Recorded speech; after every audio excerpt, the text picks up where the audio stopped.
Question है number series का। यहाँ पर प्रश्न में नंबर सीरीज दी हुई है। हमें पता लगाना है कि नंबर सीरीज में प्रश्नवाचक चिन्ह के स्थान पर कौन सी संख्या आएगी। तो आइए सबसे पहले यहाँ पर पैटर्न को समझते हैं। पैटर्न समझ में आ जाएगा तो फिर ये भी पता लगा लेंगे कि प्रश्न चिन्ह के स्थान पर कौन सी संख्या आएगी। तो आप यहाँ पर देखिए कि 4 लिखा हुआ है और 4 से अगर 4 प्राप्त करना है तो इसके लिए हमें 4 में किससे गुणा करना चाहिए, 1 से गुणा करना चाहिए, क्योंकि 4 गुणा 1 करेंगे तो 4 आ जाएगा। फिर आगे देखिए कि 4 के बाद अगली संख्या 6 है। तो 4 से अगर 6 प्राप्त करना हो तो हमें यहाँ पर गुणा किससे करना होगा, 1.5 से गुणा करना होगा, क्योंकि 4 गुणा 1.5 किसके बराबर होगा, 6 के बराबर होगा। अब 6 से अगर 12 प्राप्त करना है तो यहाँ पर 6 में हमें 2 का गुणा करना होगा, जिससे कि 12 आ जाएगा। अब 12 के बाद अगली संख्या 30 है। तो 12 में हमें गुणा किसका करना चाहिए, 2.5 से करना चाहिए, क्योंकि आप यहाँ पर ध्यान से देखिए कि अगर 12 गुणा 2.5 करते हैं तो 30 ही आता है, क्योंकि हमें 12 का गुणा 2.5 से करना है। तो 12 का गुणा अगर हम 2 से करेंगे तो 24 आ जाएगा।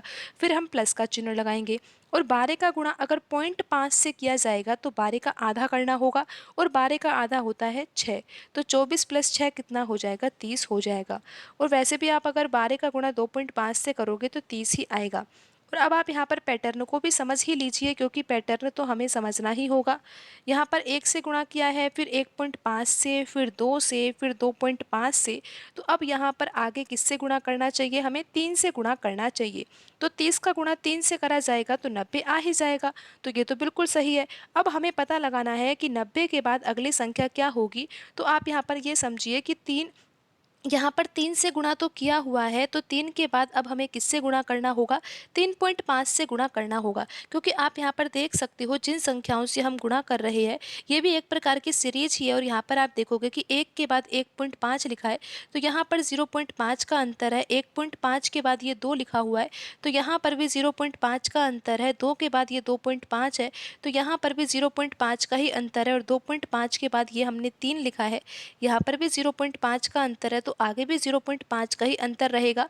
और हमें यहाँ पर 90 में किससे गुणा करना चाहिए, 3.5 से गुणा करना चाहिए। तो यहाँ पर अगर हमें 90 में 3.5 से गुणा करना है तो हम कैसे गुणा करेंगे। 90 का गुणा अगर हम 3 से करते हैं तो कितना आता है, आपको पता है ये आएगा 270। और फिर यहाँ पर अगर 90 का गुणा 0.5 से किया जाएगा तो 90 का आधा होगा, और वो किसके बराबर होगा, 45 के बराबर होगा। और 270 में अगर 45 जोड़ा जाता है तो कितना आता है, ये आपको पता है कि 315 आता है। तो यहाँ पर 90 के बाद जो अगली संख्या आएगी, या फिर आप ऐसा समझिए प्रश्न चिन्ह के स्थान पर कौन सी संख्या आएगी, 315 आएगी। और यहाँ पर कौन सा ऑप्शन सही होगा, ऑप्शन ए यहाँ पर सही होगा।